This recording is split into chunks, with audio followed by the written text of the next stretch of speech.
unasema na Asulab TV. Today in studio tuko na none other than Mr. Robert Makoha Wangoko, President Bunge la Mwananchi Nakuru. How are you, sir? I'm doing fine. Thank you for inviting me to your studios. Yeah. Karibu sana. Asante. Let's have a conversation. Yesterday we've seen President Ruto visit former President Uhuru Kenyatta in his very home in Gatundu. What are your remarks concerning that visit? Okay, first of all, my name is Mr. Robert Makoha Wangoko, who is the President of Bunge la Mwananchi Nakuru County. Thank you for hosting me once again. And concerning the visit by the sitting President, Mr. William Samoei Ruto, to Uhuru Kenyatta's Ichaweri home, my remarks are that we normally say that when a woman loves you and she divorces you, she goes to another man. When that woman comes back for the second time to tell you that she loves you, you must understand that that is a true lie, and that you must be extra careful, because this time around when the woman comes back to you, she might be having a hidden agenda. She might be in quest to attain something that befits herself, not you. So concerning William Samoei Ruto visiting Uhuru Kenyatta, a person who went to school like you and me will know that the visit was not genuine, and that the visit is meant to blackmail the former President Uhuru Kenyatta by lying to him that has been forgotten. Truth be told that William Samoei Ruto is still bitter with the former President Uhuru Kenyatta after Uhuru Kenyatta decided that he was going to support Raila Amolo Odinga in the 2022 general election, and anything posing him as a gentleman who has forgiven Uhuru Kenyatta is something which is a blackmail. Therefore, it was wrong. And whatever that the two factions of the two leaders came out to tell us that their main agenda was to talk about the IBC as well as the unity of the nation, that is not what William Ruto went there for.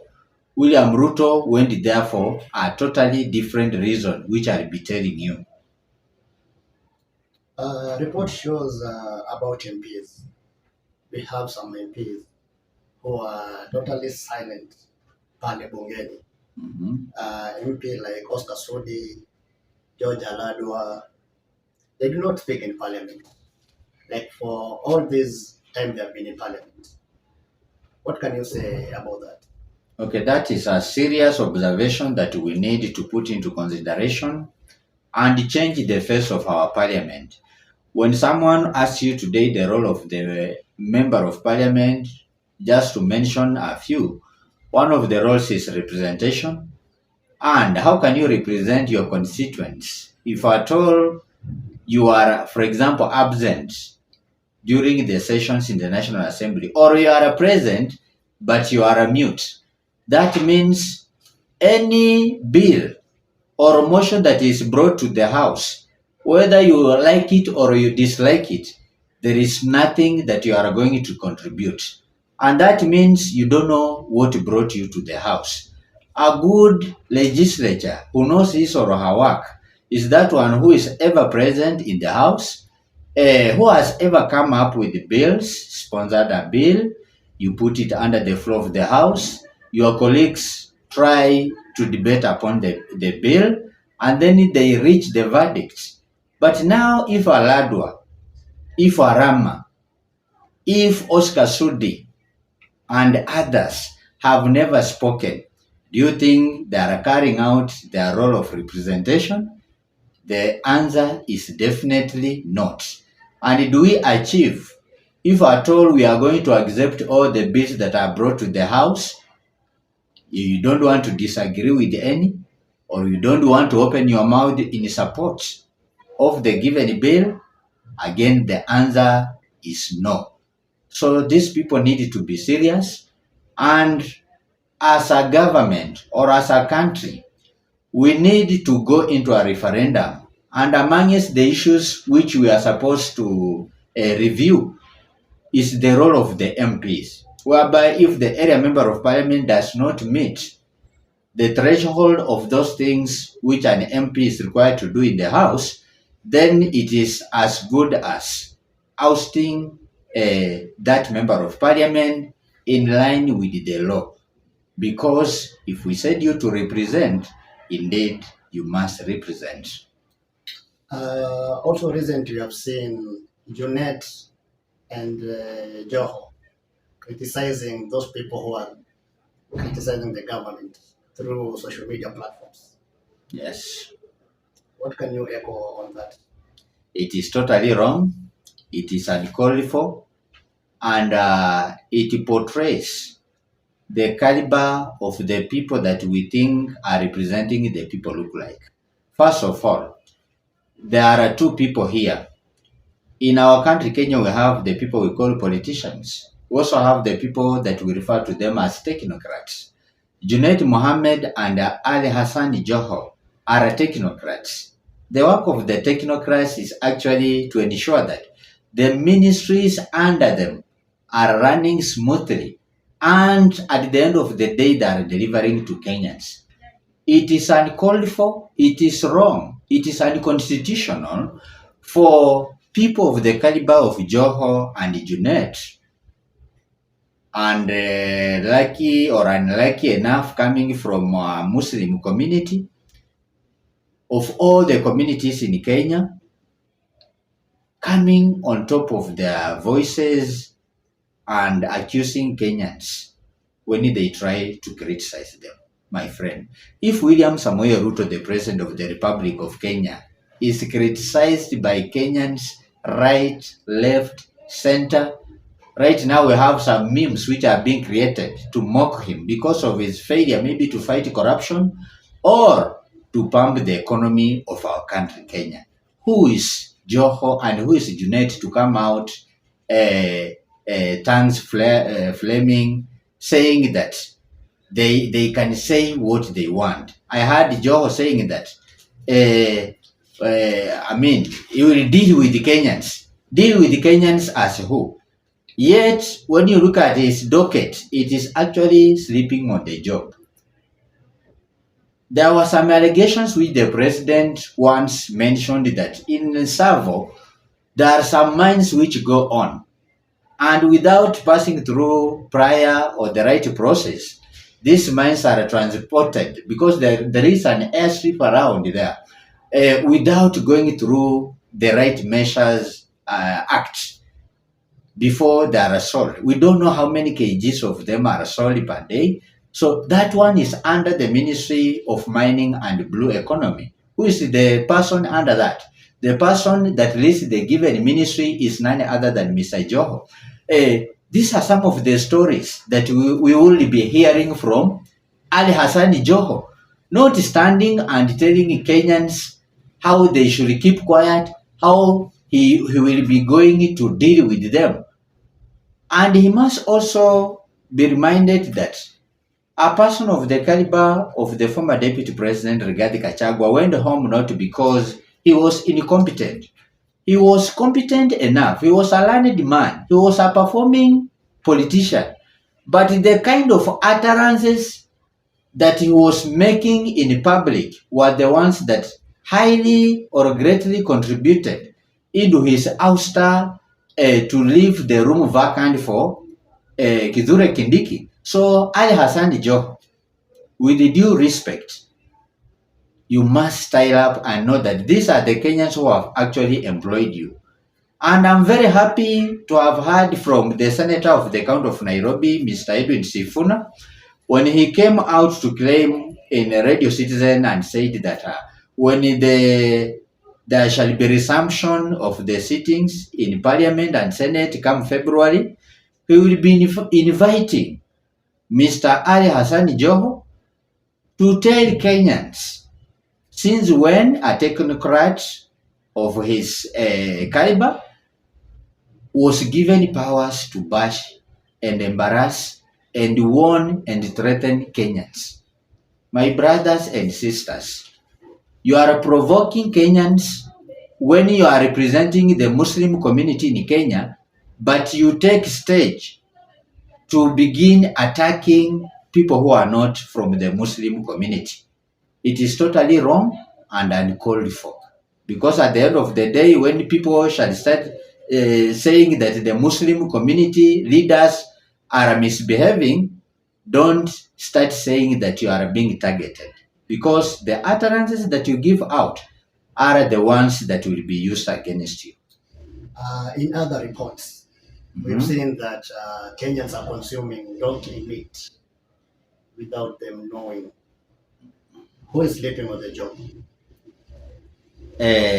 You know, our leaders are to blame. And even when we were talking about corruption in Kenya, it is our leaders right from the top. You'll forgive me when I tell you that some of the majority of our leaders who are holding the top positions in Kenya were once corrupt individuals, and they were taken into the Kenyan courts to answer the allegations. Today, when we have corruption in our country, it is not a new thing. If the person who is at the top is a corrupt individual and has previously been implicated into the same, do you expect people under him to be clean? Same to the leaders who should be fighting to ensure that we protect our wildlife. You will not be, astonished or rather be surprised to learn that a good number of them have authorized the trade to go on. If you watch the Citizen TV news, you must have seen the lady who was in the room where the hides or the skins of the donkeys were being kept and preserved. That woman talked as if she was under the instruction of a very influential politician or a leader in Kenya. A leader who knows very well that I'm untouchable and nobody can actually touch me. And it is regrettable, it is quite unfortunate that during this era where Kenyans have gone to school, they are actually fed on an animal they are not used to consuming. We have plenty of cows, we have plenty of goats, and even sheep from across the communities in Kenya led by our Maasai brothers and sisters. When you go to Turkana County, there are also people there herding animals. Now, during the droughts, these animals unfortunately die due to lack of the food to feed on as well as water. Instead of the government getting enough money to purchase those animals, to bring slaughter and sell the meat to us, the government sleeps on the job to an extent that we leave the animals which are consumable by Kenyans to die, and then some of us bring in the meat belonging to the donkey. They slaughter the same, they say to us. It is so sad. Later on, we may come to the conclusion that maybe some of the illnesses that Kenyans go through are as a result of those things we are not used to. Our bodies are not used to consuming. So it is very wrong. It is unfortunate that you and me may or might have at one point or another consumed the dung meat in Kenya. And the blame strictly goes to the police officers who manned various areas. Were it not for Asiba Evans from Citizen TV to have decided to go and cover that risk interview, then all of us will not be aware. Unfortunately, in our country, Kenya, once a scandal similar to that one has been unfolded, police officers will come out shortly to condemn. Then after a few months to come, the business will boom, the business will continue as it has been before. Quite unfortunate. So as we wrap up now, what will you wish to add? Okay, in addition, I have to boost the point that I started with, the point whereby President Ruto visited Mount Kenya. Whereas a few Kenyans who may not understand the motive of our President William Samoei Ruto may be happy, I will want or I will wish to inform them that President Ruto went to see Uhuru Kenyatta because of his personal reasons, not Kenyan reasons. Whereas you are lied to that the president went there to discuss the issue of the IEBC and the unity of Kenyans, that is a true lie. This man went there because he's in a panicky mode as a result of firing Rigathi Gachagua, whom they were elected on the same ticket together. Right now, nobody should lie to you that the Kikuyu community is happy with William Samoei Ruto and other leaders surrounding him. This community is very bitter for the kind of punishment that was meted to their son from the mountain region. Because when you look at the allegations that were leveled against Gachagua, those are the qualities of even William Samoei Ruto.